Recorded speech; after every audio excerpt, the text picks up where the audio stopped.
everybody. Good morning in other parts of the world. Thank you for connecting today to SEVA VentRounds. It's March 9th, 2021, and as I have been told, it's March 10th elsewhere. So that's awesome. So today's SEVA VentRounds. Rob Chatburn is also with us. Rob, you will be unmuted. We're going to make some disclosures as always when we start these SEVA rounds. The first one is we're going to talk about ventilator modes. We don't make any endorsements of any particular mode, manufacturer, or company. This is totally just for learning and growing and knowing more. Whatever we say, it's our opinion. It does not represent the Cleveland Clinic's input. Myself have received some fees and royalties from books and chapters and some lectures, and I'm co-owner with Rob from a patent for mid-frequency ventilation that has created nothing, meaning besides scholarly work. And Rob consults for these companies and also receives sorry, if you're connected, please mute yourself so that we don't hear the back sounds. So ground rules, recorded session, so keep your microphones muted. The moderator may call upon members of the audience to comment, so we try to keep this pretty organized in that sense. If you want to comment, use the chat function on WebEx. I'm taking a look at it constantly to be sure that we're all aligned and answering the questions of the team. This is a safe space, so any question is welcome. We're learning together, so please be happy to write and jot it. We'll answer it as much as we can. We do use this software that's called Poll Everywhere. The instructions will be on the next one, and this will help you to do some audience interaction to get into the mood of answering these cases. And if you're a Cleveland Clinic employee, this time we're offering CMEs for the people in the Cleveland Clinic. We're working on how to get CMEs or CEUs for anybody else outside the clinic. Alrighty, with that, this is what you're gonna use for answers. So if you're on a computer or on your cell phone, and you can use this pollev.com and then enter PAH 2018, and that will give you access to the polls. Or you can just simply text a code response to 22333, and that will get you there. Now, if you're international, it gets a little bit tricky, so the best way is to use the pollev.com at PH 2018. If you can't, that's okay. Just write it in the chat and we'll support the mission. So here's the first question is, where are you from? And I see people already putting in their answers. So this helps you know. Somebody put an arrow in the sea. Okay, no, they took it out. Where our listeners are coming from. We have some from Spain, Scotland, Canada, the UK, Malaysia. I heard somebody was from Malaysia and some from Beirut. So this is fabulous. It's great to have you log in from the distance and learn together. All righty. I'm gonna move to the next one now that everybody has put in their input. All right. So this is the first one, and for the first one, we go in with we follow a standardized way of reading this, and what I'm gonna ask the team to do is to I'm gonna call upon Ahmed Gohar. He's one of our fellows here in the program. Ahmed, can you see the screen and talk to us?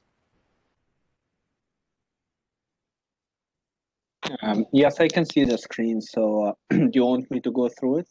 Yes, Ahmed, as usual, if you can read down what's the tag, the load, and any PV discordance that you may find here, I would appreciate it. And after this, it becomes much more interactive. Sounds good. So the tag, I would say the control variable is volume control with a descending ramp here. So when you look at the flow waveform, it's very geometrical, very controlled, more or less, but it's a descending ramp. And then for the pattern, so I don't see any patient-triggered breath, which by default would make it CMV, but they also look like they are machine cycled. So machine cycled, machine triggered, CMV, and looks like set point for me in terms of the targeting scheme. So what is the load? It's a little bit tricky with a descending ramp, but I mean, the flow almost gets to zero. So by the end of that, you can look at the pressure, and you look at the pressure at the start, and that kind of gives you a sense of how much is elastic, how much is resistive. And looking at the expiratory length, I think it's more elastic load. So inspiratory and expiratory, I would go with elastic. Okay. And then PV discordance, I'd say non-applicable because I don't see patient effort. So maybe this guy is either heavily sedated or paralyzed. So I don't see any discordance. Excellent, David. You did very well as usual. What I would highlight here is you recognize the volume control, meaning that we're controlling the flow. And as you're controlling the flow, you see that we have a descending ramp. So, and this is a good moment just to discuss this. Remember that the flow is controlled, and so whatever and does the volume too, and that means that whatever happens in the pressure is the resultant of the resistance and the elastance down here. So how this waveform is going to be. So let me ask you this question, because this is a common issue, is at the beginning of the breath, so right here, when the flow goes from 0 to maximum flow, what is you see this rise on the pressure. What does that represent? So that would represent the resistive component, which is significant here. Yeah, so the first hike from here to here that you see is essentially all resistive, because the flow goes up and barely any flow has been delivered, right?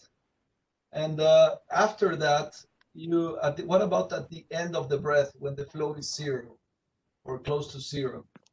What are you seeing? That's more or less kind of synonymous to a plateau, if you would say, because the flow is going to 0. So that's more of elastic load.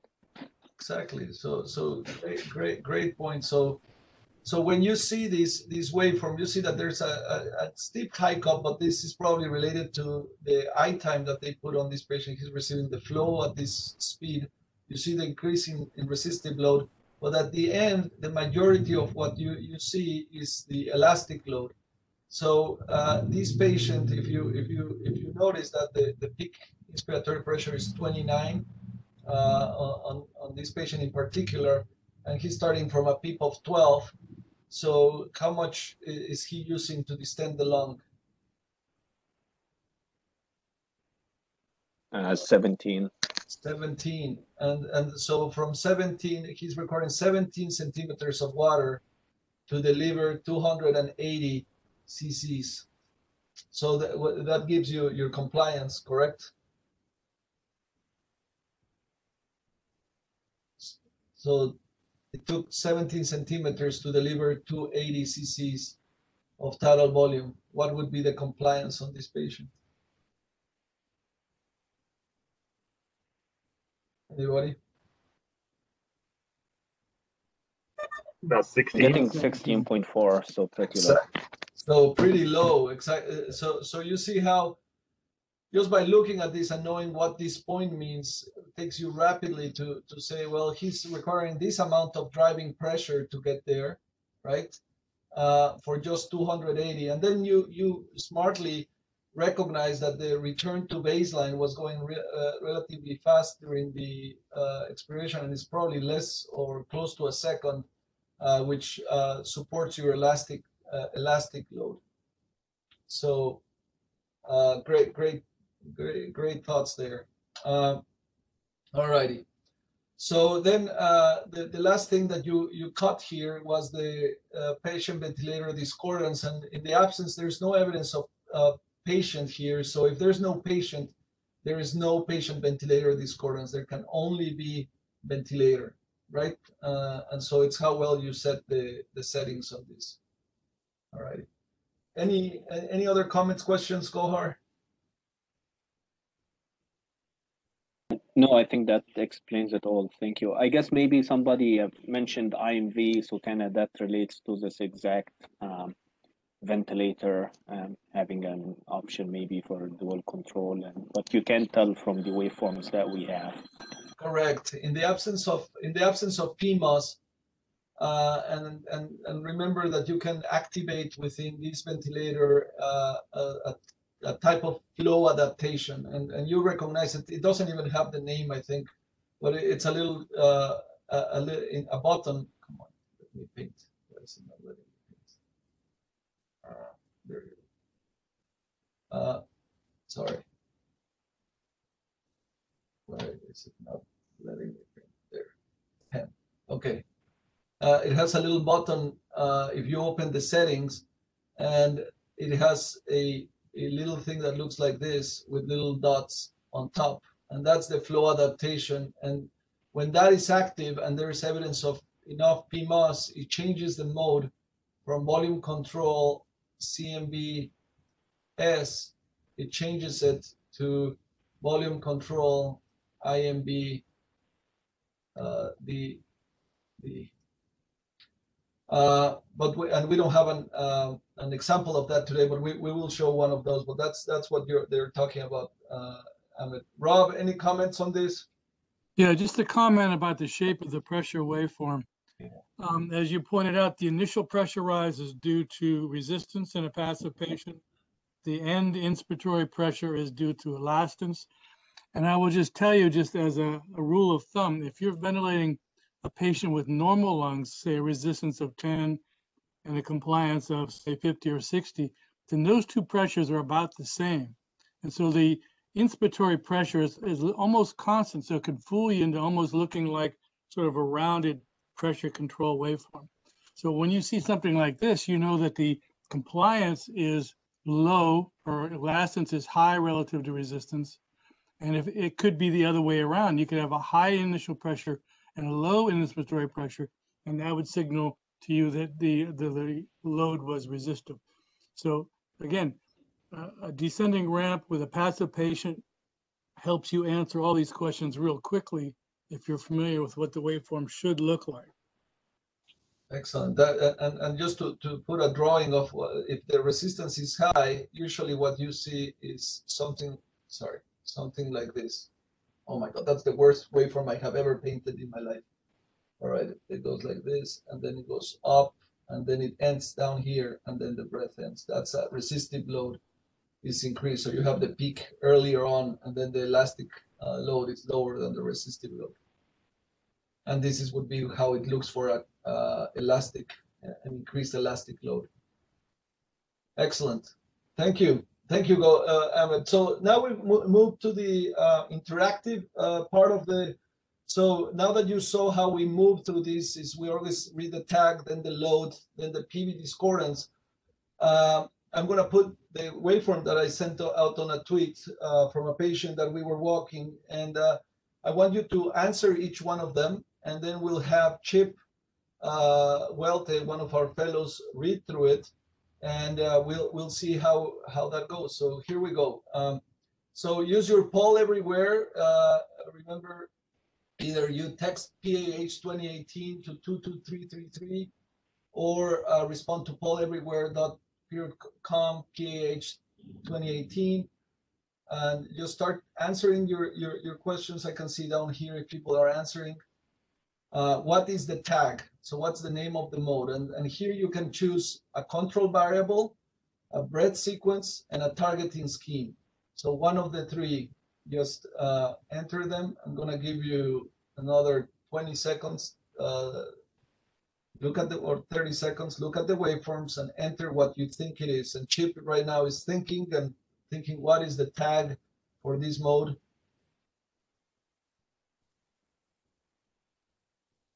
This is a challenging one, without a doubt, and that's why we put it here.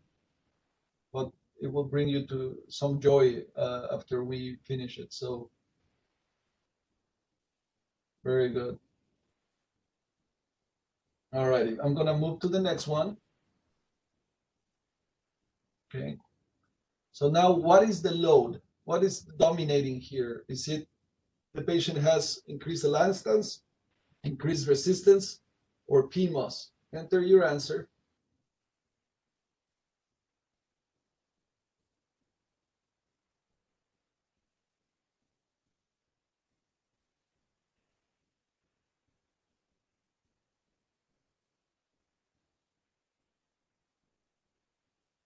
All right, and then finally, what's the patient-ventilator interaction? And here we go always in order, so there's an answer for trigger. Is the trigger normal, rarely, late, failed, or false? And these are the common names that you'll find in the literature. This is the taxonomy that we have. And then inspiration, is it normal? Is there work shifting or severe work shifting, which is also called flow starvation? Then the cycle, so the end of the breath. And finally, expiration.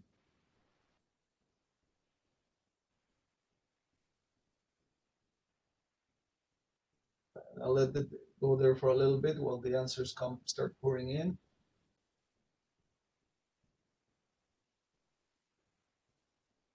All righty. And thank you, Haura. PMOS stands for patient or pressure, muscle pressure, which essentially means effort from the patient. Great question. All righty, I'm gonna go, Chip, do you want to see the answers first, or you want to give a jump at it and then we go back? No, I'll just give a jump at it and then we'll go back. All righty, so hit it, Chip. What's the tag? This is a hard one. At first I look at the flow waveform and I'm like, oh yeah, easy. But then I look at the pressure waveform and I say, So, you know, the flow, it looks like when there's flow, the pressure is falling off, but during the exhalation phase, there's like constant pressure applied here. So it's like almost like an APRV kind of a pattern, like constant pressure, and then like it falls off to deliver a breath. So I would say PC, IMV, set point. Okay. It's probably going to be wrong, but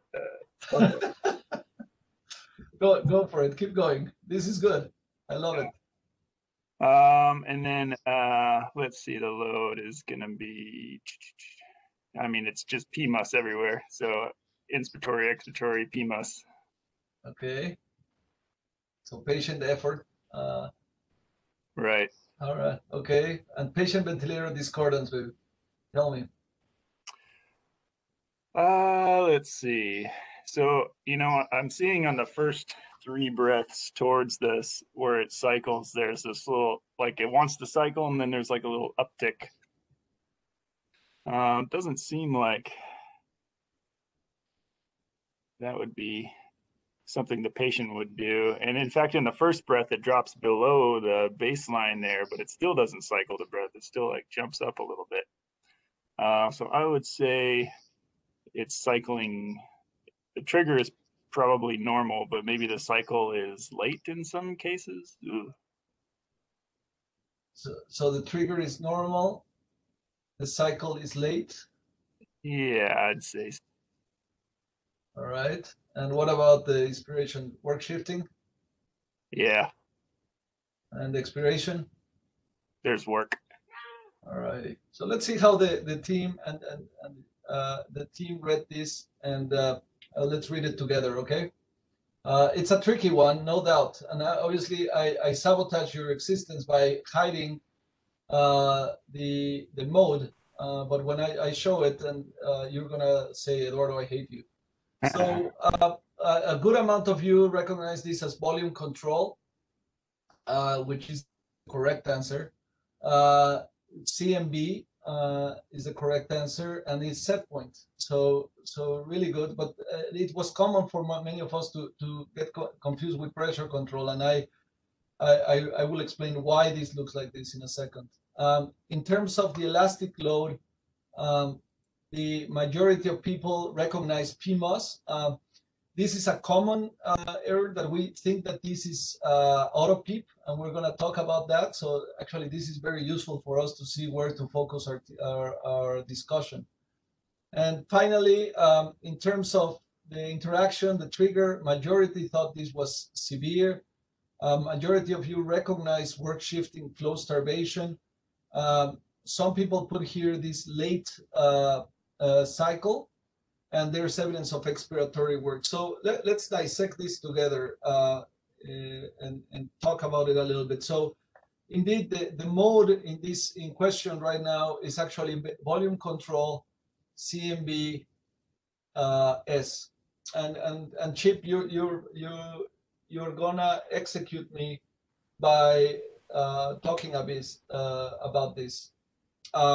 So the first thing is the flow, right? So you see how the flow goes up rapidly, and then it's descending, and it looks like somebody's doing effort. However, the atypical thing is that the pressure is dropping below the baseline, like there was no tomorrow, right?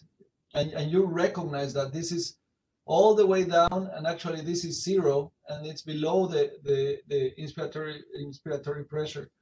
So there's a little hint here that you may be able to see, and another one here that says a little bit of tidal volume, but this is that function that they have put on the servo U that's called circuit compensation. And what it does is the ventilator is still controlling the flow, and actually the flow looks, it's a descending ramp on this patient. But the machine generates a waveform that it's a approximate of what the tracheal pressure would be. So it's a simulated waveform. You would not know it otherwise, but that's what it is. This is a simulated waveform for a descending ramp that the patient is on, and this is how it would look, his flow and the tracheal pressure.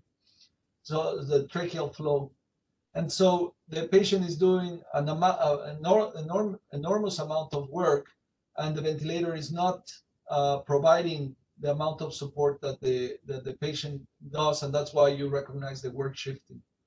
The other way to recognize this, normally in pressure control, and you see some waveforms today about that, when you are on this mode, you could potentially, if you do enough effort and the pressure is low enough, drop it below the baseline, but usually the flow would look something along this way, Chip. It would look more rounded, concordant with the flow that you're seeing there.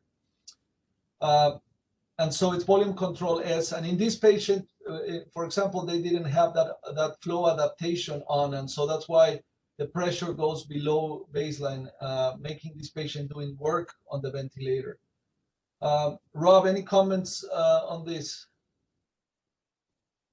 My question is, were any alarms going off?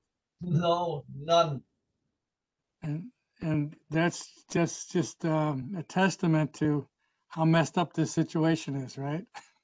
Yeah. So I was walking by, and that's what I put on the tweet, and I saw this, and because the tidal volume was within range, it was keeping it. Actually, you can see that the ventilator is essentially is keeping the flow, even though the effort is lowered. It's the flow remains more or less the same.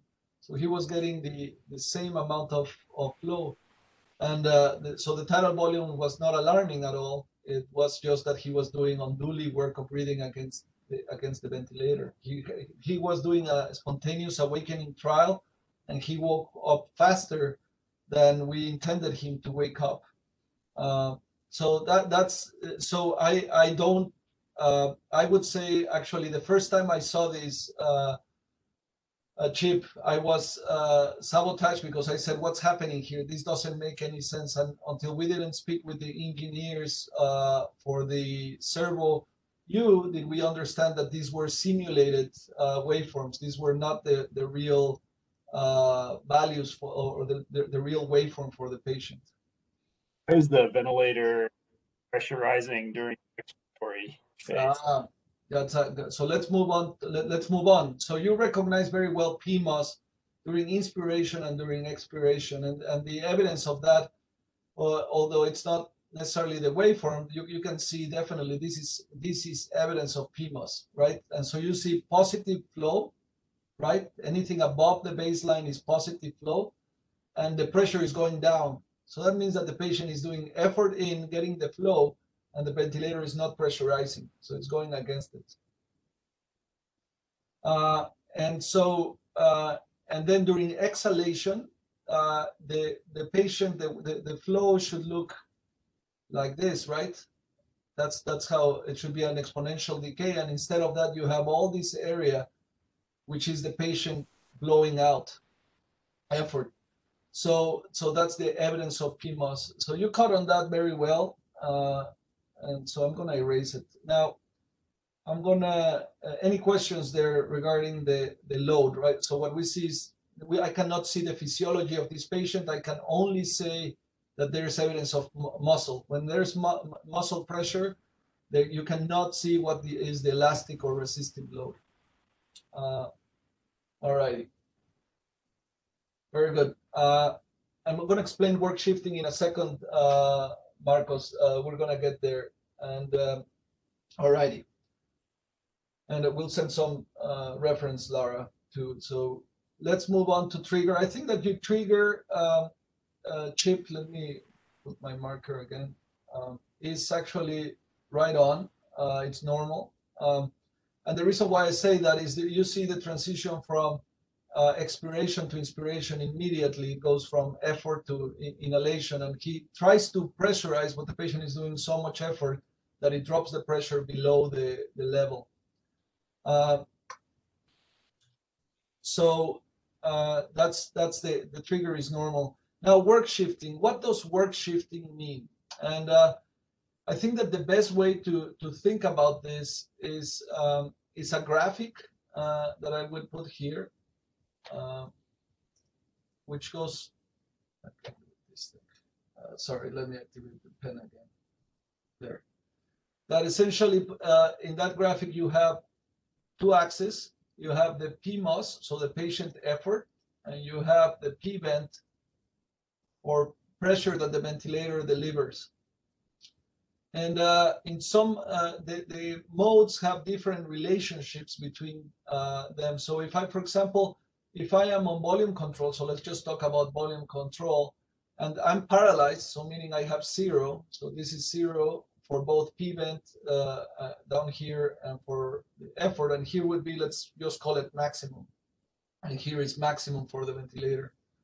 So if I'm paralyzed, I would get this amount of pressure from the ventilator right here. But if I start doing effort and I'm on volume control, as the PMOS starts activating, the ventilator will have to deliver less pressure to deliver the same tidal volume. So if I do a little bit of effort, the next pressure would be around here, a little bit less. If I do more effort, it would be here. If I do more effort, it would be here. And if I'm doing a lot of effort, it may be 0. It may be giving nothing. And like in this case, which is horrible, the patient is doing so much that actually the patient is working against the ventilator. So this relationship here talks about the shift of the work that the ventilator is doing towards the patient. And this relationship is different for different modes, but this would be for at least this mode, which is volume control, whichever variant you want of it. So Rob, do you want to elaborate a little bit more on work shifting?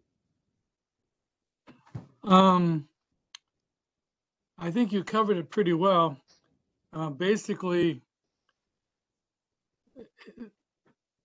without going into the physics of calculating work, simply to say that work is a function of pressure and volume. The ventilator does work to assist the patient by delivering a volume under pressure.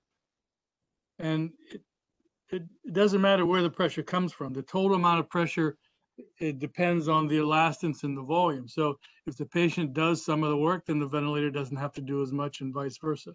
And that's why you get a graph like this. Yeah. So thank you. And actually, this takes you to so if the work of breathing of the patient is higher than the work that the patient ventilator is delivering, then you have to figure out, is it because I'm giving too little tidal volume, or is it because the patient is too agitated and needs more? And Marco Balan asks a pretty intelligent question right now is well, what if I put this patient in particular on TPs? Would he do less work? And my answer would be, yeah, he would be not breathing against the ventilator, sucking against the valves of the ventilator. He would be getting the atmospheric pressure and filling up.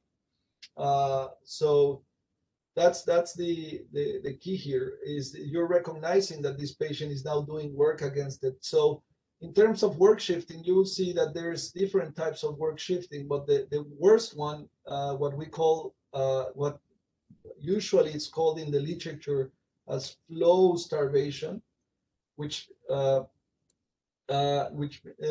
us means that just the pressure has gone below the baseline. So this is severe work shifting. I think that it's better to use the term work shifting because it actually talks about the physiology of what's happening. It's less work being done by the vent and more work done by the patient. But there's some types of work shifting that it's less. So you may have deformations. So we'll see a couple of cases of that, in which you have less amount of work shifting than before. Finally, in terms of the cycle, you recognize this one that has probably a late cycle. The rest of them are pretty actually well timed. Whoever had set the eye time on this patient was really good, and just this one has a little peak that the patient had relaxed and was exhaling at that period of time. And finally, we talked about expiratory work, and I'll spend a second here. This is a common cause of people thinking that there's auto-PEEP or a resistive load, which there could be some auto-PEEP if you're breathing that fast. But in general, you cannot discern auto-PEEP here because the patient is switching from expiration, so from work during expiration to inspiration, and it's crossing so fast that it's hard to see if there's auto-PEEP there. So this should look like that, and all of this is expiratory work. So when the patient is doing effort, you'll see the flow move this way when you exhale, and when you inhale, it will move up. All righty. Yeah, Jabbar, in another way, the ventilator is going exactly the opposite way of patient effort. That's correct. And that's why when I see these waveforms, always focus on the flow. It tells you where the flow is moving, and then you know if this is inspiration or expiration. The question is, what can we do for, I would ask the audience to type in, what would you do for a patient like this? That was the question.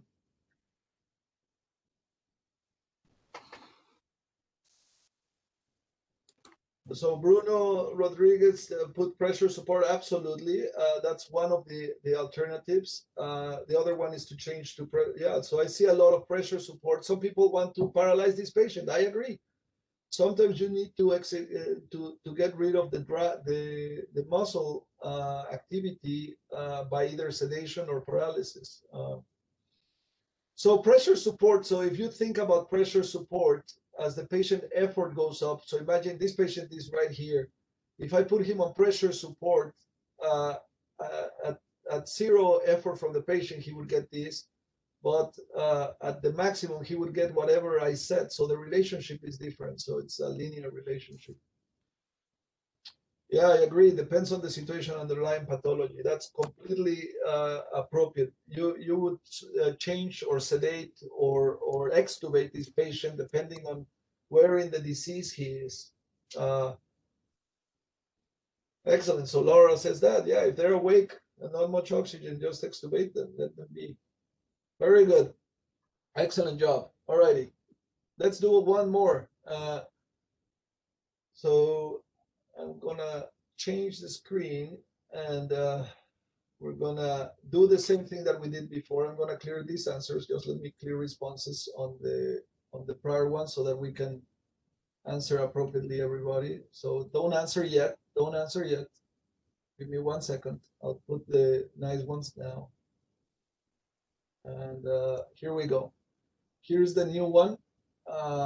There you go. So this answer, what do you think is the control variable? So what are we controlling? Pressure or volume? What's the breath sequence? CMB, IMB, or CSB? And what's the targeting scheme? And we'll talk a little bit more about targeting scheme here. And then that gives you the tag. So go ahead and answer. What's the control variable? What's the breath sequence? And what is the targeting scheme?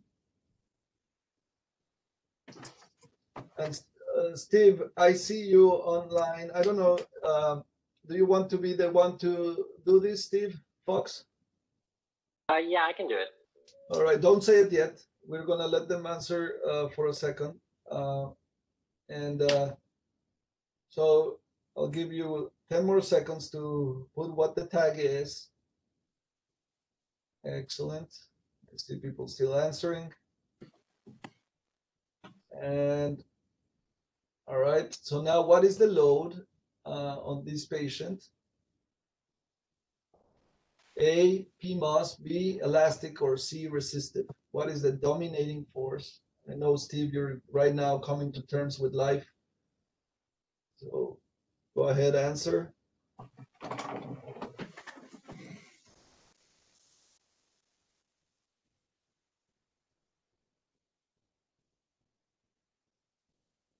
Okay.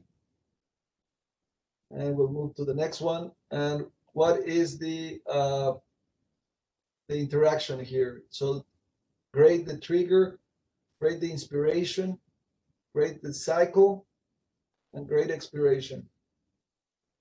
Just put us what you think it is for each one.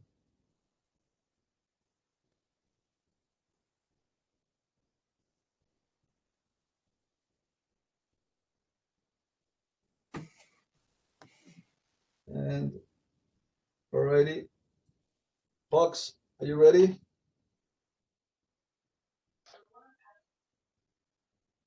Go for it. It looks to me like it's PC CMVA. Part of that is because it says PRVC. I think if I didn't see the PRVC, I don't know if I'd be able to get the A. But it doesn't look like volume control because the flow is not a geometric shape, which would make it more likely pressure control. So that would be the taxonomy. Very good. What about the load? Load becomes a little bit difficult because the pressure waveform is not sort of what I would normally expect. So that makes me think that there might be some PMOS. But then I look at the exhalation waveform and expiratory flow. It seems kind of to decay as expected, other than just the fact that it has this kind of cardiac artifact going on from. Let's see, in terms of the load, I think I'm going to have to say PMOS just because of the weird shape of the pressure waveform. But otherwise, I could be tempted to say elastic. Okay. All right. What about the PV discordance? Looks pretty good for the most part up until the end, the last one. But so one question I have, especially with these cardiac oscillations as a thing, is that there could be the like a false trigger by these cardiac oscillations, but I don't think it's doing that. I think it's probably actually a patient trigger because there's a drop in pressure at the same time as the flow. So anyway, I would say regular trigger. The cycling. Let's see about the cycling here. So the pressure. I guess this is kind of interesting now that I'm thinking about it. There's a high pressure after the inspiration. So the fact that there be a high pressure after the inspiration means the patient's trying to exhale. So I suppose that's appropriate. Trigger and cycle, maybe. And then there's a funny discordance in the last breath, which is probably just I guess that would be an early trigger or a reverse trigger. And then PRVC does that thing where it tries to give like that full volume on the second breath. And expiration? Expiration, I mean, it looks actually pretty good as a kind of normal decay shape. Okay. Alrighty. So let's see how the audience answered. Let's go back in time. Thank you, Steve, for stepping up. Appreciate it. You're welcome. All right, let's activate this. Come on, show me the answers. Show responses. So the majority of the group, so we had 50%, well, the majority thought that this was pressure control, which is the right answer. This is a common error when we see PRVC. Continuous mandatory ventilation, I think that you can say that based on what you're seeing here, and we'll report that. And then nine recognized adaptive targeting on PRVC. So we'll talk a little bit more on the targeting schemes now. And then we have what is the load? And this is an even tie, just a little bit of the elastic one. So let's go and we'll focus also on that. And the next one is the trigger. So let's take a look, show responses. And the majority of people thought that the trigger was normal. Some people put a failed trigger, late trigger. Inspiration was felt to be normal. Some work shifting was detected, some late, and then some expiratory work. So let's dissect this one. This one was a nice one because it has a lot of abnormalities, right? So indeed, the targeting scheme is adaptive. So it's pressure control, and we know that because the flow is not being controlled, and you can see how it varies from breath to breath. So that means that this is a pressure control breath, even though the pressure doesn't look like it should look. I mean, normally a waveform for pressure control should look like this. It should go up like this and come down. And instead of that, you have this aberrancy there that looks, I mean, you say, what's happening there? How can we say that that's pressure control? But we're going to talk about that. The second, you recognize very well that all the breaths were patient triggered. You can see the changing color. This is a pressure trigger that they were using. And they're cycled by the ventilator. And there's a clue here that they are cycled, they're mandatory, and it's in this double trigger that you got, that you see that there's no flow and then it lets it go. So this points you out. And actually there's another one here. You can see a little bit of that little pause that tells you that it's controlling the breath. So it's if any of the variables, the trigger or the cycle are controlled by the ventilator, then this is a mandatory breath, and which is the case here. And finally, adaptive. And Rob, I would ask you to talk a little bit about adaptive, since that word came out from you.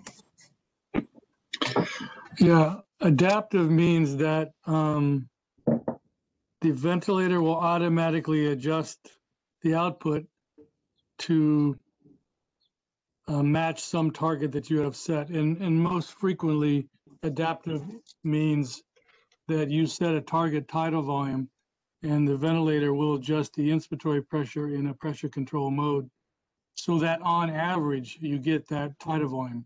You won't necessarily get it on any particular breath.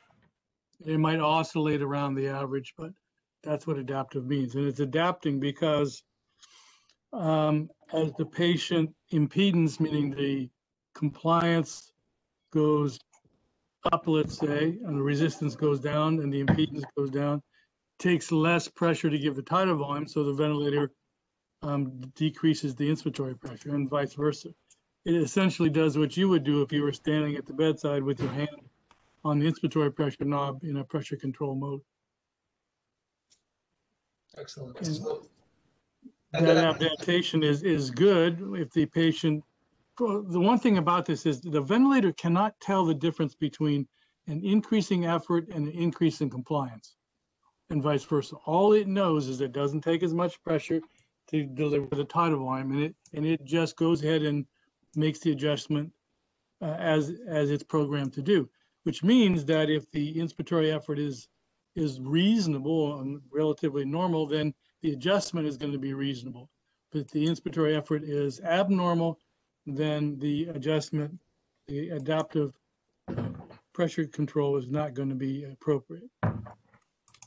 And what you would see, and this is actually important, is so it's starting to achieve a target tidal volume. And if it's not achieving it to the next breath, it would increase the inspiratory pressure to get you to the tidal volume that you want, or the vice versa, correct? Rob? That's correct. And every ventilator requires a different time to get to steady state. Some can do it in a matter of 2 or 3 breaths, and some others take longer. And it also depends on how much effort the patient's making. Large effort will require a number of more breaths to make the adjustment, because most ventilators won't adjust more than, I think it's 5 centimeters of pressure per breath. There's a limit on how fast it can reach steady state. Hey, Tim. Yep. Oh, Sam, sorry. We need to mute. I still haven't changed it on my phone, so that's why it comes up as you every time. Can you mute whoever is talking to Sam? So, alrighty.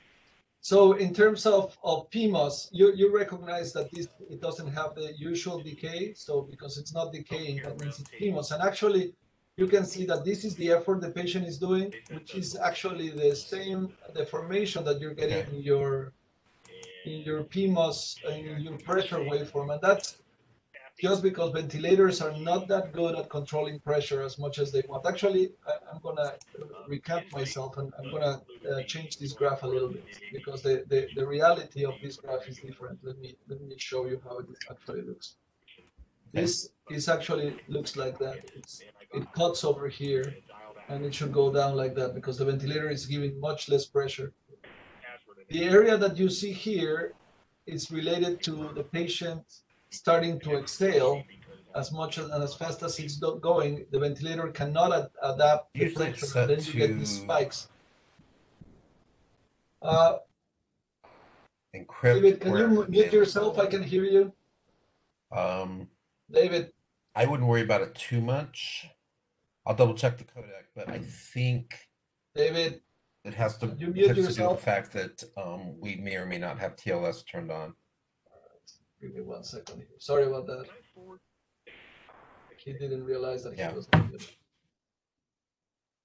It's supposed to turn on encryption when available. So let me take a look at that and see where we're at. I cannot do that. Sorry about this. These peaks over here are just the exhalation. It's what and it's not necessarily a late cycle, because you can see how well it's transitioned from inspiration to exhalation. And finally, there's this comment about work shifting. And so worst case scenario, again, we would just do a call presence room. What I would tell you about the inspiration is work shifting in volume control. What you have in PRVC, what you have is the PMOS, and you have the P-vent. And as the patient starts doing effort, the pressure that is being delivered by the ventilator will also go down. So the volume control and PC, CMB-A have the same behavior, same relationship between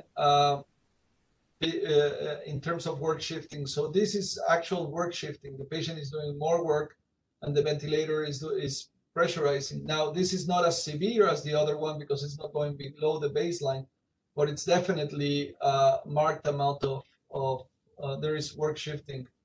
And this is a common thing and a problem with PRVC, that because it's pressure controlled, you may have this patient at 500 of tidal volume, but if he's doing enough effort, he will get much more than what you have set him to receive, just because the PMOS and its pressure control. And finally, I think that the expiration, we talked about the cycle. The expiration is passive, perhaps a little bit of resistive load. You see how long it takes to get there, and there are these waveforms that you recognize very well, Steve, that are cardiac oscillations, and they could actually trigger. And so I think Ahmed mentioned that this could be a false trigger over here. The only thing that makes me not think that this of being a false trigger is the amount of negative pressure deflection that you have Ahmed. It's so low that it makes me think that the patient was still having effort at that time, and the breath ended, and it ended just at the time that he thought that he was going to go for. You can see that there's zero flow. That's where the ventilator is imposing a little inspiratory hold. Mm-hmm. Is that because it won't deliver above 150 of the set tidal volume? Is that? Yeah, I think that he triggered the next breath, and he was not doing. I think that the patient probably was trying to exhale, and there's this pause, but I don't necessarily know that. You're right, Rob. Normally, if you're pressurizing, you would expect the flow to go up, right? Yeah. Yet it seems here that the patient is trying to exhale, or the muscles are relaxing, and that's why you have the high compressor. And then the ventilator finally opens the valve and the patient exhales. So it looks like a double trigger of sorts, but it doesn't deliver the breath. And I don't know. Yeah. That's very cryptic, because it seems like he's trying to take another effort or continue an effort, maybe a reverse trigger. He doesn't get anything because the ventilator has a refractory period maybe. And then he just relaxes or tries to exhale. Maybe he's panicking. I don't know. If the pressure goes up and there's no flow, it has to be all PMOS, right? Yeah. Will McElroy says, could this be cough? Well, it could be. The abnormal thing here is, if you notice, compared to the other ones, you see this peak. That means that the patient was relaxing at the end of the breath, and the respiratory therapists had this timed very nicely.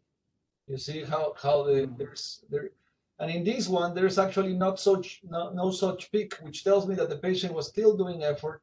The breath ended. He continued to do effort, but he was finishing, and then he tried to exhale, and he's not.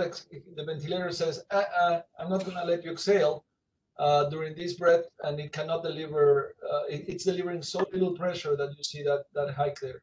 So that's what I think is happening here. It's not a reverse trigger because this is a patient trigger breath. So, and this is also patient trigger. So this cannot be a reverse trigger. It has to be a early cycle just because of that.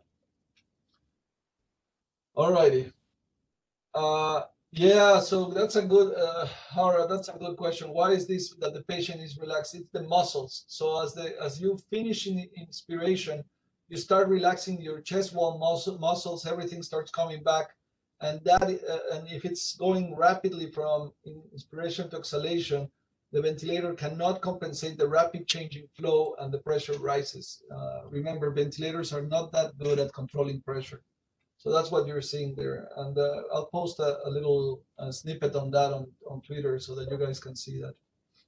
So I'm going to stop there. It's 54. There's a lot of really good discussion today. I'm going to put this there for all the Cleveland Clinic providers that want to get CME. Just scan this with your high quality phone and you'll get that. And it's here still. I would say send us your waveforms. I actually enjoy receiving them, and we can put them here and review them together and ask you to comment about them on what was happening with the patient and whatnot. And that's my email, and you can send that to us.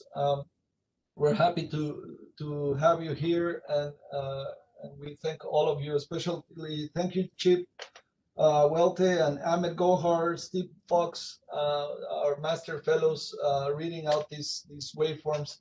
You guys did great. Thank you very much. And we'll stop there. If you have any other questions, please let us know.